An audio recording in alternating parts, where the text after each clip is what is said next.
My name is Kevin Liu. I'm a medical doctor at Fondren Orthopedic Group, and I'm specialized in sports medicine. A typical day in my practice involves mostly clinic care in the outpatient setting of orthopedic issues. I treat orthopedic issues from head to toe, and I use non-operative modalities to try to fix the patient.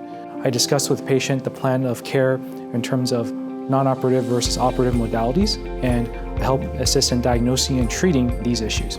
So non-operative modalities involve usually use of medication, use of physical therapy, bracing, casting, for fractures especially, as well as injections. And I do injections both with ultrasound or with anatomical guidance. My approach with orthopedic issues is trying to use conservative care to manage the patient. Now obviously, if there are issues that require immediate surgical attention, I'm really good at diagnosing that as well, and I have my surgical partners that are able to help out. My job is to look at the patient as a whole and treat the orthopedic issues as a whole. Most of the times I'll be able to fix them myself conservatively, but obviously if there are specific joint issues or disorders that may require surgical attention, I will be able to direct them in the right direction.